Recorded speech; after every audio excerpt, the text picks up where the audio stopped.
Assalamualaikum warahmatullahi wabarakatuh. Perkenalkan, nama saya Puja Sukmawati Dewi dari kelas akuntansi C23, Prodi Akuntansi, Fakultas Ekonomi Bisnis, Universitas Pelita Bangsa. Di sini saya akan menjelaskan tentang proposal bisnis plan saya yang berjudul Dimsum Taichan. Informasi usaha.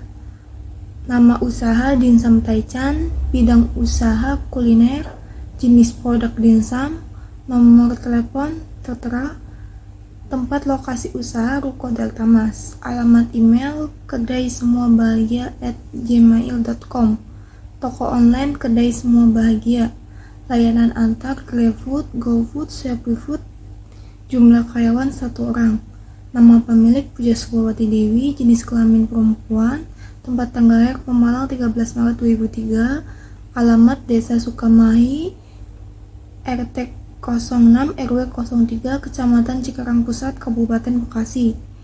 Telepon 0897529954. Alamat email pujasukmawatidewi@gmail.com. Peran dalam usaha sebagai owner, pendidikan D3 akuntansi.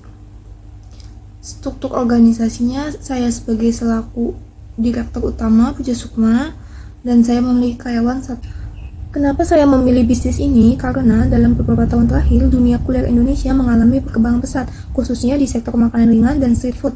Salah satu makanan yang tetap diminati oleh dimsum, makanan kecil khas Tiongkok yang identik dengan rasa gurih, tekstur lembut, dan penyajian yang praktis. Di sisi lain, budaya makanan pedas semakin mengakar kuat dalam selera masyarakat Indonesia yang gemar mencoba variasi makanan dengan cita rasa kuat dan menggugah selera.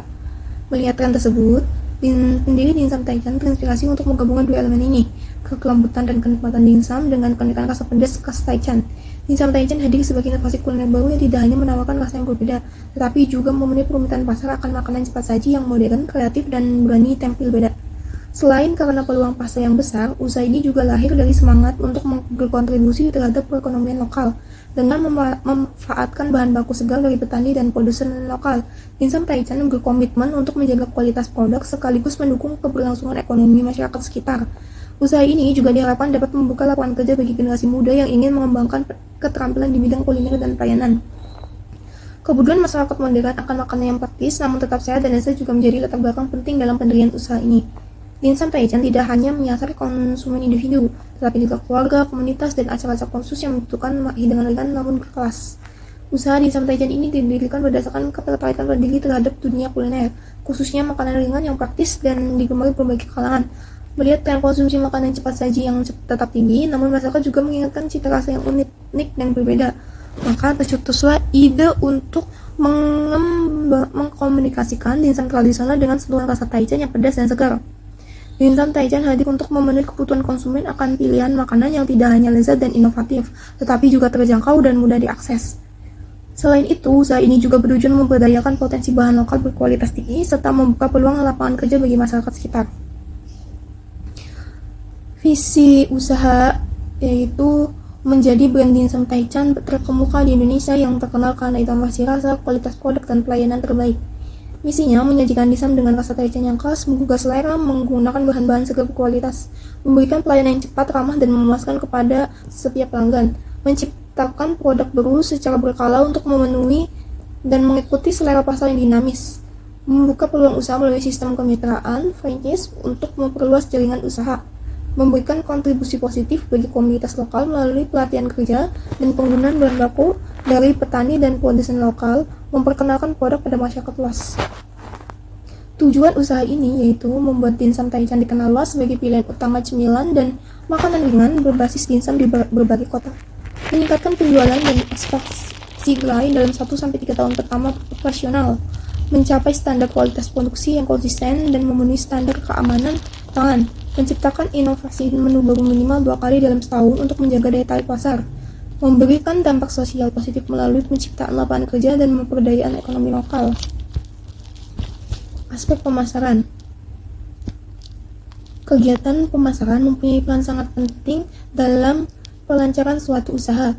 Lancar tidaknya usaha ini selain dilihat dari kualitas produk, juga tergantung dari bagaimana cara kita sebagai produsen memasarkannya dengan strategi yang baik. Dalam usaha ini, saya melakukan 2 cara pemasaran, yaitu pemasaran langsung dan pemasaran tidak langsung. Kegiatan pemasaran langsung yaitu memasarkan produk secara langsung kepada konsumen tanpa perantara lain.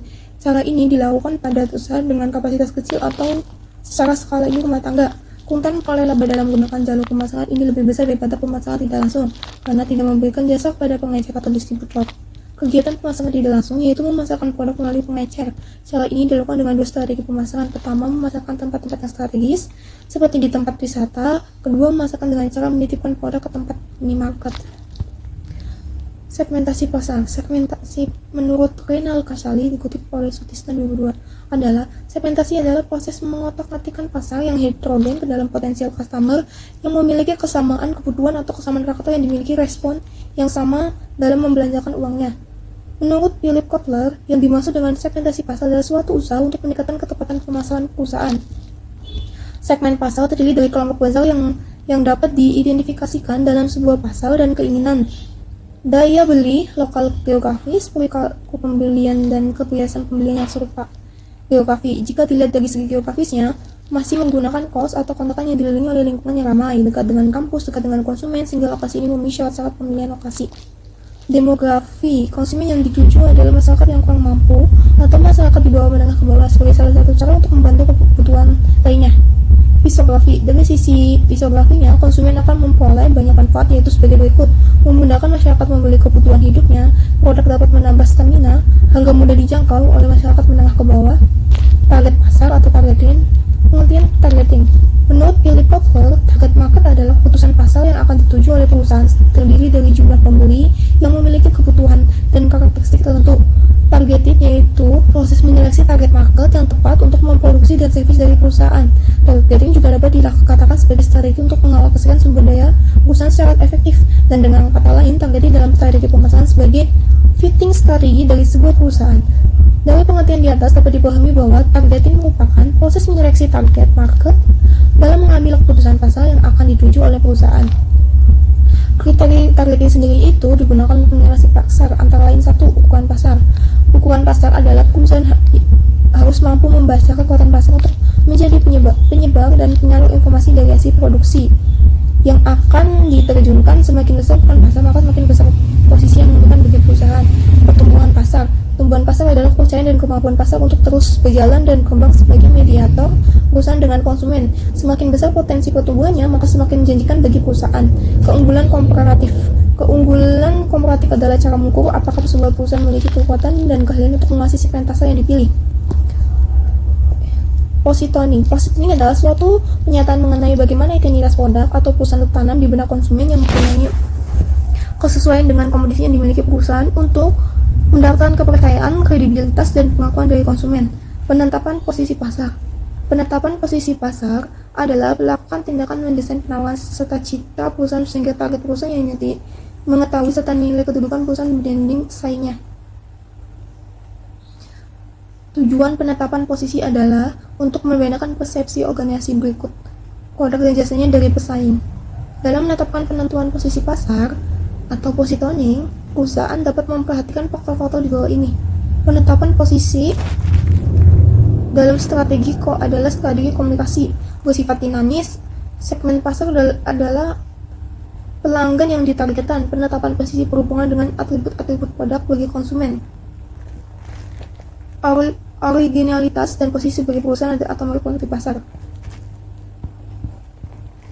Menurut Kotler, ada beberapa cara produk positioning yang dapat dilakukan pemasaran dalam memasarkan kepada konsumen yang dituju, antara lain: penentuan posisi menurut atribut, penentuan posisi menurut manfaat, penentuan posisi menurut penggunaan atau penerapan, penentuan posisi menurut pemakai, penentuan posisi menurut pesaing, penentuan posisi produk menurut kategori produk, penentuan posisi harga atau kualitas.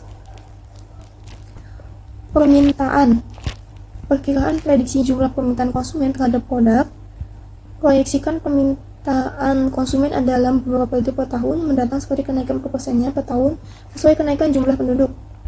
Jadi, proyeksi permintaan disampaikan oleh konsumen dalam beberapa tahun mendatang dikasih melalui kenaikan sebesar 15%.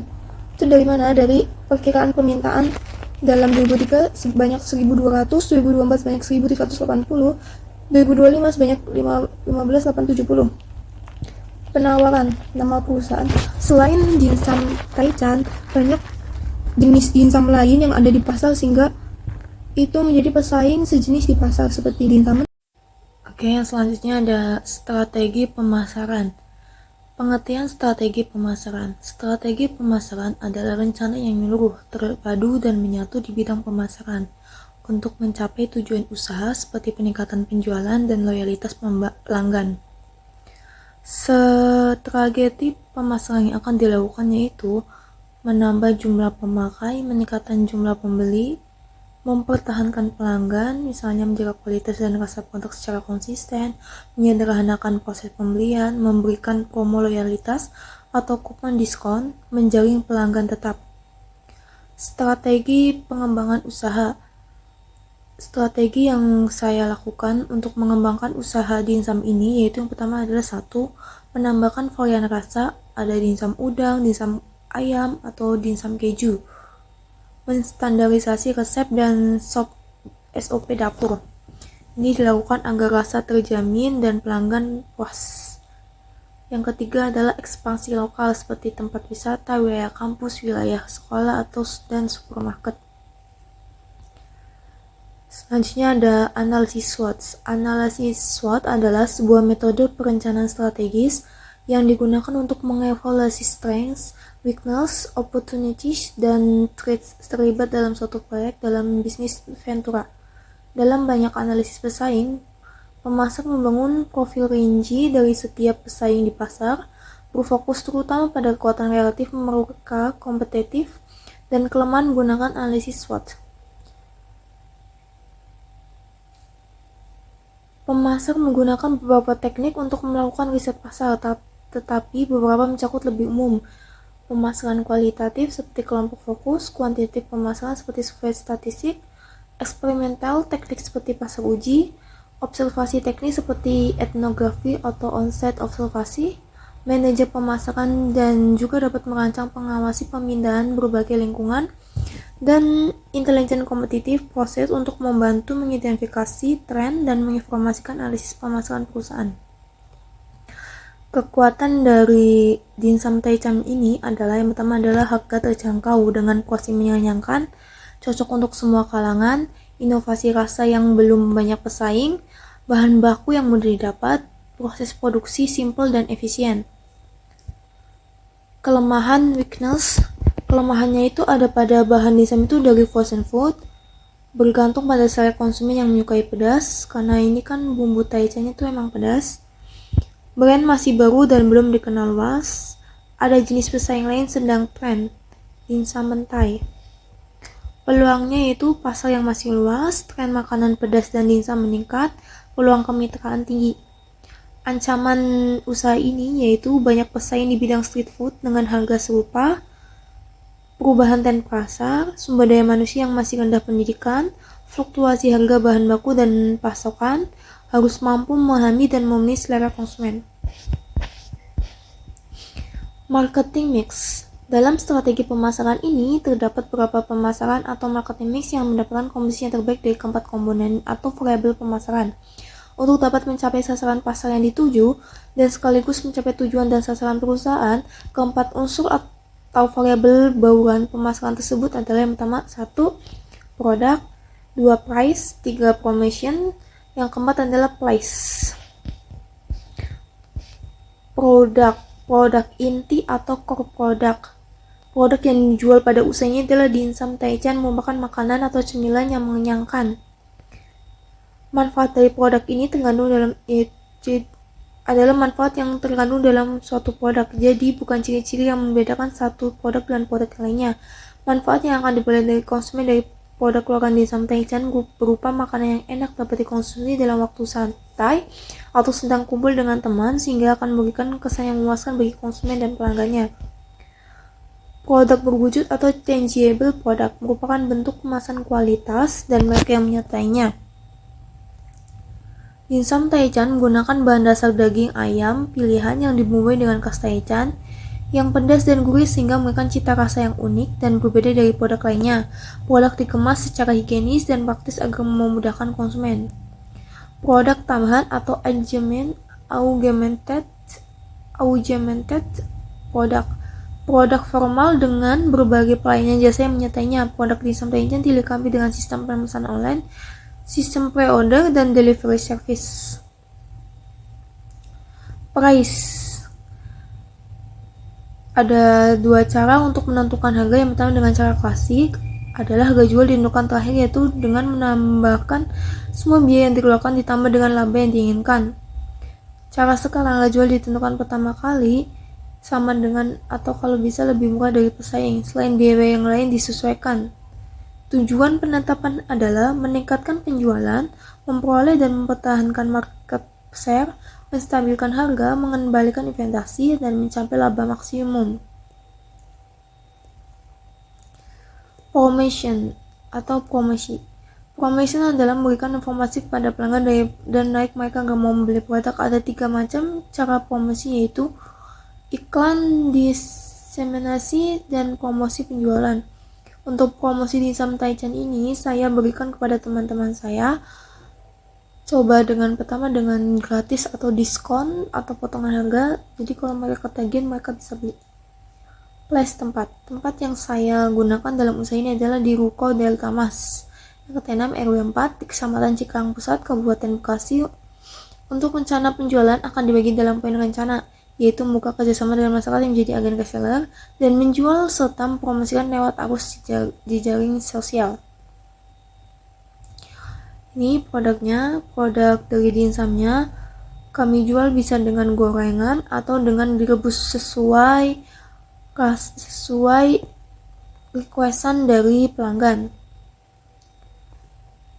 Manfaat nilai gizi dari dimsum Taichan ini yaitu dimsum ini tuh dari ayam dan atau udang, bumbu Taichan, cabai bawang jeruk nipis memberikan antioksidan alami. Kombinasi unik dari kuliner Tionghoa dimsum dengan cita rasa lokal Indonesia Taichan menciptakan produk baru yang kekinian dan menarik. Manfaat konsumen, makanan praktis dan mengenyangkan, bisa untuk cemilan atau makanan berat, dan rasa pedas segar dari Taichan cocok untuk penikmat makanan dengan cita rasa kuat. Selanjutnya ada kegunaan produk. Produk ini bisa sebagai produk konsumsi, yaitu produk yang dipilih digunakan untuk konsumen air atau pemakai akhir, meliputi produk yang dibutuhkan sehari dan mudah didapat, misalnya beras, gula, teh, permen. Lanjut, ada produk industri, yaitu produk yang bisa dibeli oleh pelaku usaha. Produk lainnya biasa dikenal dengan B2B, business to business, dapat dibagi dalam 3 golongan, yaitu bahan baku dan suku cadang, merupakan bahan mentah yang akan diproses lebih lanjut. Barang modal, yaitu barang-barang yang berumur lebih dari 1 tahun dan tidak untuk dijual belikan. Perlengkapan dan jasa bisnis, yaitu produk tidak tahan lama yang membantu profesional perusahaan. Bahan baku apa saja sih yang saya butuhkan untuk membuat dimsum Taichan ini? Yang pertama ada frozen food dimsum, jumlahnya ada 5 packs, harganya 1 packnya 100.000, jadi jumlah harganya 500.000. Minyak goreng sebanyak 2 liter dengan harga 12.000, jumlah harganya 24.000. Garam 2 bungkus saja dengan harga satuan 5.000, jumlahnya 10.000. Gula setengah kilo dengan harga sekilonya 20.000, berarti harganya 10.000. Cabai setan 2 kilo dengan harga per kilonya 50.000, jumlah harganya 100.000. Jeruk nipis sebagai tambahan aja setengah kilo, harganya 10.000, jadi 5.000. Gas LPG 3 kg 1 tabung, karena ini tidak membutuhkan banyak penggorengan karena kan bisa dapat direbus juga. 20.000. Bawang putih 3 kilo, merica bubuk 1 ons. Jadi total semua bahan baku adalah 682.000. Proses produksi. Bahan sambal ini adalah cara membuat sambal Taichan-nya dulu, yaitu pertama 2 ons cabai setan, 2 liter air, 1 sendok makan garam, 1 sendok makan merica bubuk, 2 butir jeruk nipis, 1 sendok teh gula, 3 siung bawang putih. dimsum goreng dimsum frozen food. Panaskan 1 liter minyak goreng. Yang pertama itu ini bisa digoreng atau direbus ya. Cara membuat dimsum taichan ini yaitu cabai dan bawang putih dicuci dalam air bersih yang mengalir air keran. Rebus cabai setan dan bawang putih bersama air matang selama 5 menit. Angkat dan tiriskan di ulekan. Tambahkan merica bubuk, garam, dan gula. Haluskan sampai lembut. Lalu beri perasan air jeruk nipis. Pisahkan pada mangkuk kecil. Yang ketiga, panaskan minyak goreng. Ini untuk versi yang penggorengan. Untuk versi yang rebus, bisa direbus dulu. Lalu goreng dimsum dengan api yang sedang. Minyak yang digunakan dalam penggorengan harus merupakan minyak yang baru agar dimsum matang sempurna. Angkat dan tiriskan pada piring. Ini proses produksinya. Yang pertama, pengumpulan bahan bakunya dulu, terus pengupasan apa ini di sini pengupasan cabai-cabainya yang ada tangkainya itu dipetikin dulu, habis itu dicuci, situ perebusan, penghalusan, ini perebusan air itunya, perebusan cabainya direbus, habis itu dihaluskan, penggorengan dimsum, atau bisa dengan direbus jika customer maunya yang rebus. Habis itu dikemas dan dipasarkan. Peralatan yang dibutuhkan untuk membuka usaha ini, yang pertama ada penggorengan wajan dengan jumlah unit 1, harganya 55.000. Nampan jumlah unit 1 dengan harga 15.000. Meja jumlah unit 2 dengan harga 100.000. Kursi jumlah unit 2 dengan harga persatuannya 60.000. Serok 1 15.000, cobek dan ulekan 50.000, kompor gas 150.000, tabung gas LPG 3 kilo 100.000, kemasan 6 packs atau 12.000. Jadi total semua peralatan adalah 642.000. Sarana penunjangnya ada listriknya, jumlah biaya 30.000, airnya 20.000, transportasi dan pemasaran 150.000, total 200.000. Di sini sebelum menetapkan harga jual produknya, saya mau nulis semua yang sudah saya jelaskan tadi. Yang pertama ada biaya baku sebesar 682.000, biaya promosinya 0 karena saya promosikan sendiri di akun media sosial saya. Biaya penunjang 200.000, biaya tidak tetap sama dengan biaya bahan baku ditambah biaya penunjang, yaitu 882.000. Untuk biaya tetap yaitu gaji karyawan sebesar 400.000 untuk per orang. Biaya penyusutan peralatan atau BPP, jumlah biaya peralatan sama dengan atau umur ekonomis. Di sini jumlah peralatan 652.000, umur ekonomisnya 12 bulan atau 1 tahun yaitu 53.500. Biaya penyusutan peralatan per bulannya jadi dibagi 12 bulan sebesar 4.458.000. Total biaya produksi sama dengan biaya tetap ditambah biaya tidak tetap ditambah biaya penyusutan sama dengan biaya tetapnya tadi 400.000, biaya tidak tetapnya 882.000, dan biaya penyusutannya 1.246.458. Ini yang tadi saya jelaskan. Oke, selanjutnya ada total produksinya yaitu 500 pieces. 500 pieces untuk satu kemasan itu ada 5, jadi terdapat 100 pieces produk. HPP-nya 1.246.46580 dibagi 100 sama dengan 12.470. Harga jual produknya HPP-nya ditambah 20% harga pokok produksinya. Jadi HJP-nya sama dengan 15.000 per pieces.